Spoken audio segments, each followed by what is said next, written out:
இன்னைக்கு நம்ம பார்க்க போற காணொளி இன்னைக்கு தியேட்டர் ரிலீஸ் ஆகும் திரைப்படம் கப்பல் ஃப்ரெண்ட்லி படத்தின் திரைவிமர்சனம். இந்த திரைப்படம் ஒரு தெய்வீக காதல் கதையா இல்ல வழக்கமான வர காதல் கதையா? இந்த படத்தோட கதை என்னன்னு பார்க்கறதுக்கு முன்னாடி பண்றேங்க, லைக் பண்றேங்க, ஷேர் பண்றேங்க. வாங்க பார்ப்போம்.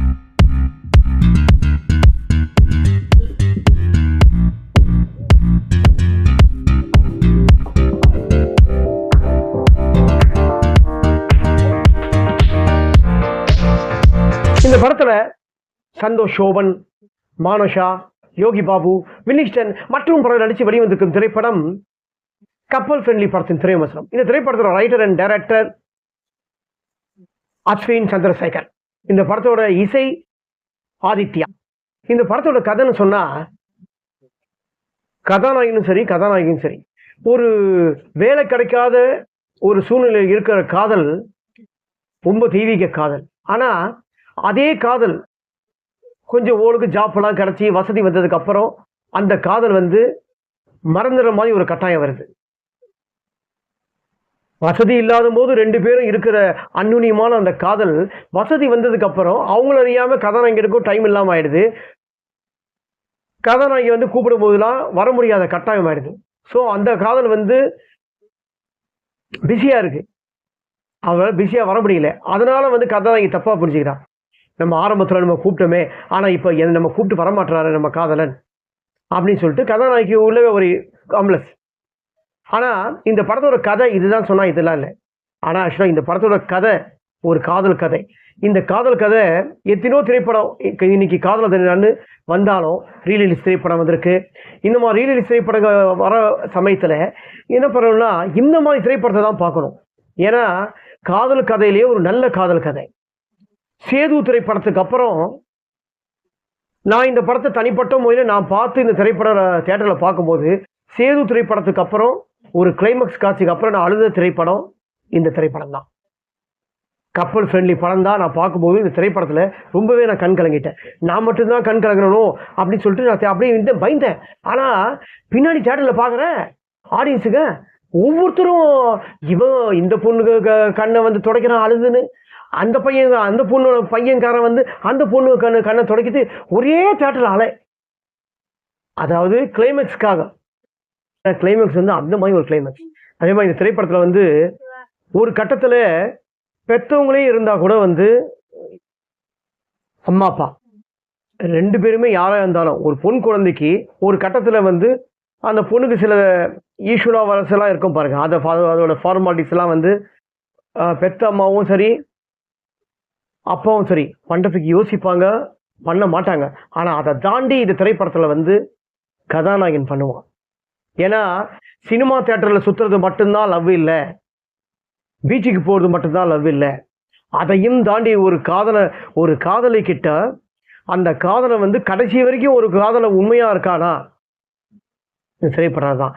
அதாவது எந்த ஒரு விஷயமா இருந்தாலும் யோசிக்க கூடாதுங்க. அந்த விஷயம் என்ன நினைக்கிறோமோ அதை நம்ம அன்னைக்கே பண்ணணும். அந்த விஷயத்தை நம்ம பண்ண தவறிட்டேன்னா நாளைக்கு நம்ம இருக்க மாட்டோமான்னு தெரியாது. ஐயோ அவன் அன்னைக்கே நம்ம பண்ண சொன்னாலே நம்ம அதை பண்ணாம போயிட்டோமே, இன்னைக்கு அவன் நம்ம கூட இல்லையே அப்படின்னு சொல்லிட்டு நம்ம யோசிக்கத்தன்மை இருக்கக்கூடாது. அதனால இன்னைக்கு ஏதாவது நம்ம கூட இருக்க ரொம்ப விரும்புறவங்க, நம்ம காதலிக்கிறவங்க ஏதாவது கேட்டு இன்னைக்கே பண்ணணும்னு நினைச்சாங்கன்னா அது இன்னைக்கே பண்ணுங்க, அதுதான் நல்லது. அதாவது எந்த ஒரு மெமரிஸ் நம்ம மெயின்ல இருக்கும், ஞாபக சக்தின்னு சொல்லுவாங்க. அந்த மெமரிஸுக்கு ஒரு முக்கியத்துவம் கொடுக்கணும். அது யாரா இருந்தாலும், ஃபேமிலியா இருந்தாலும் சரி, கூட நண்பர்களா இருந்தாலும் சரி, காதலனா இருந்தாலும் சரி, காதலி இருந்தாலும் சரி, அந்த மெமரிஸ்க்கு ஒரு முக்கியத்துவம் கொடுக்கணும். அந்த மெமரிஸ் சீரியஸா இருக்கணும். அந்த மெமரிஸுக்கு நம்மளும் நம்ம அந்த மெமரிஸா இருக்கோம்னா, ஸோ நம்ம கூட அடுத்தவங்க ஷேர் பண்றாங்கன்னா அந்த மெமரிஸுக்கு நம்ம முக்கியத்துவம் கொடுத்து அவங்கள நம்ம என்கரேஜ் பண்ணணும். ஏன் இதெல்லாம் சொல்லணும்னா இந்த திரைப்படத்துல அதெல்லாம் ஒரு முக்கியத்துவம் இருக்கு. ஏன்னா நான் சொன்னது எல்லாமே ஒரு ஃபர்ஸ்ட் ஹாஃப்ல இவங்களோட காதல் இப்படி போயிடும். ஆனா செகண்ட் ஹாஃப்ல இந்த திரைப்படம் யாருமே எதிர்பார்க்காத அளவுக்கு ஒரு ட்விஸ்டான கிளைமேக்ஸ், ட்விஸ்டான கதை. யூஷுவலான காதலை யாரும் ஒத்துக்காத பேரண்ட்ஸும் சரி, ஜாதியை பார்க்குற பேரண்ட்ஸும் சரி அப்படி இருப்பாங்க, அதையும் இருக்கு. ஆனா அதையும் தானே இந்த படத்துல கிளைமேக்ஸ் என்ன, அதுதான் இந்த திரைப்படம். சேது திரைப்படத்துக்கு அப்புறம் ஒரு டிஃப்ரெண்ட்டான கிளைமேக்ஸ் திரைப்படம், மக்கள் ஆடியன்ஸ் பார்க்கும்போது அழுத திரைப்படம். ஆனால் இந்த திரைப்படம் வந்து டைரக்டர் வந்து அநேகமாக நம்ம மணிரத்னம் சாரோட ரசிகராக இருப்பான்னு நினைக்கிறேன். ஏன்னா நாகார்ஜுனலாம் நடித்து ஒரு சூப்பர் ஹிட்டான திரைப்படம் இதயத்தை திருடாதே. அந்த திரைப்படத்தில் பாட்டெல்லாம் நம்ம யாரும் மறந்துருக்க மாட்டோம். ஆனால் 2K கிட்ஸுகளுக்கு வந்து இந்த திரைப்படத்தை வந்து ஞாபகம் இருக்குமா தெரியாது. கிட்டத்தட்ட இந்த திரைப்படம் வந்து அப்படி தான். அதாவது சின்ன கண்டென்ட், அதோட கண்டென்ட்டே வேறு மாதிரி திரைக்கதையில் புதுசாக இப்போ இருக்கிற எல்லா ஆடியன்ஸுக்கும் சரி, முக்கியமாக இந்த கப்பல் படத்தை வந்து கப்பல் ஃப்ரெண்ட்லி படத்தை முக்கியமாக தெரிஞ்சுக்க வேண்டியது 2K கிட்ஸுங்க தான் தெரிஞ்சுக்கணும். ஏன்னா அவங்க தான் வந்து காதலனும் சரி இவங்கிட்ட அவன் பணம் இருந்தால் லவ் வரும், பணம் இல்லை பணம் இவங்கிட்ட இருக்கா லவ் வரும், பேக்கெட்டில் வந்து பணம் இருக்குதா, பல்சர் பைக் இருக்கா, ஈஸியாக ரூமுக்கு போகலாமா, 10 இங்கேருந்து போகும்போது இங்கே அவன் வீட்டுக்கு ட்ராப் பண்ணுற வரைக்கும் அவன் காதலை ஞாபகம் வரும். ட்ராப் பண்ணதுக்கப்புறம் அடுத்து வேற ஒருத்தர் காதலிப்பான் பாருங்க, அவன் ஞாபகம் வரும். இது பெண்கள் இருந்தாலும் சரி ஆண்கள் இருந்தாலும் சரி அவங்களோட காதல் இதுதான். விவேக் கூட ஒரு படத்தை சொல்லுவார், பிக்கப்பு ட்ராப்பு ஒவ்வொரு ஆளுன்னு. அந்த மாதிரி இந்த திரைப்படம் வந்து பிக்கப்பு ட்ராப்பு ஒவ்வொருத்தன். இன்னைக்கு ஒருத்தன் ட்ராப் பண்ணுவான் அவன் காதலை, நாளைக்கு வேற ஒருத்தன் ட்ராப் பண்ணுவான் அன்னைக்கு அவன் தான் காதலை. இப்படிதான் இப்போ லேட்டஸ்ட் 2K கிட்ஸ் கேட்குற லவ் ஓடினுக்கு. சொந்த வீடு வச்சிருக்கானா, 1 லட்ச ரூபா சம்பாதிக்கிறானா, 2 லட்சம் சம்பாதிக்கிறானா, பணத்தை பார்த்தா லவ் பண்றாங்க. கண்டி யாவோட மனசை பார்த்து லவ் வரல. மனசை பார்த்து லவ் வர காதல் 90s 80ஸ்லேயே போயிடுச்சு. இப்போ இருக்கிற சின்சியரான லவ் ஒரு 100க்கு நம்ம எருன்னு கேட்டால் ஒரு 5% தான் இருக்கும், பெண்களும் சரி ஆண்களும் சரி. ஓகேங்களா? ஸோ இந்த மாதிரி திரைப்படம் இந்த டைமில் வந்திருக்கு, காதலர் தினம். இந்த படத்தை இந்த காதலர் தினம்னு ரிலீஸ் ஆகும்போது யாருமே மறக்க மாட்டாங்க.